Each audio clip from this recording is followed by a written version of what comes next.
গোপন গুনাহ এবং অশ্লীলতা যারা নিমজ্জিত, ধ্বংস আপনাদের অনিবার্য।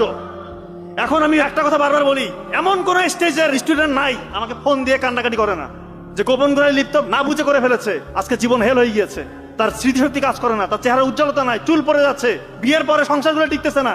প্রবাসী ভাইরা বলতেছে, স্যার এমন ভুল করছি, এই যে অশ্লীলতা ছড়াচ্ছে, এই যে মোবাইল ফোন গুলা, এগুলোকে দেওয়া হয়েছে যুবক সমাজদেরকে ধ্বংস করার জন্য।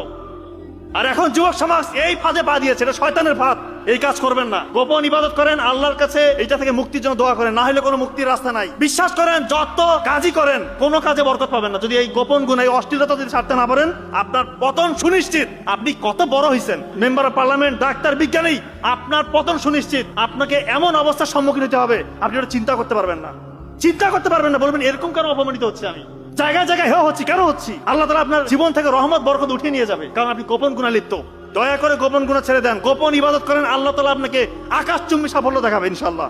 আপনারা একটা গল্প বলে শেষ করি। এক তরুণ বালক, সে তার শিক্ষকের কাছে গিয়ে কান্নাকাটি করছে, চোখের পানি ফেলছে, চেহারার মধ্যে হতাশা। শিক্ষক বলতেছেন, বাবা তুমি কাঁদো কেন, কি সমস্যা? যে আমি যা পড়ি কোনো কিছু আমার মাথায় থাকে না, কিছুই মনে রাখতে পারছি না।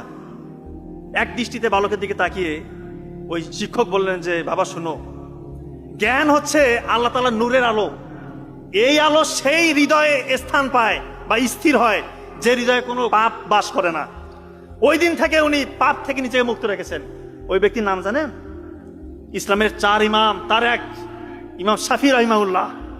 ওনার যে মাযহাব, কোটি কোটি ওনার অনুসারী রয়েছেন। এরপরে উনি শুধু ইতিহাস রচনা করেছেন। উনি বলেছেন, আমার স্মৃতিশক্তি এরপরে এমন হয়েছে, আকাশ ছোঁয়া স্মৃতিশক্তি, আমি যা পড়ি তাই মনে থাকে, প্রতিটা পৃষ্ঠা উল্টাই, আর আমাকে দ্বিতীয়বার পড়তে হয় না।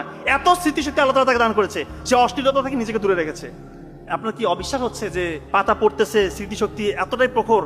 এখন দেখেন এই জাকির নায়ককে দেখেন না, চোখের সামনে দৃষ্টান্ত। কি সে জানে না রে বাবারে? পবিত্র কোরআন, হাদিস, বাইবেলের old testament, new testament, Bhagavad Gita, বেদ, তোরা, ত্রিপিটক, কোন গ্রন্থে তার নলেজ নাই? যে কোনো একটা বিষয় বলতেছেন, এমন ভাবে কোড করতেছে মনে হচ্ছে যে কম্পিউটার ছেড়ে দিয়েছে। আল্লাহ তাআলা কি জ্ঞান দিয়েছে! এজন্য বলবো, আপনারা শিক্ষার্থী, গোপন করা ছেড়ে দেন, গোপন ইবাদত করেন, আল্লাহ তাআলা ইনশাআল্লাহ বহুগুণে বাড়িয়ে দেবে।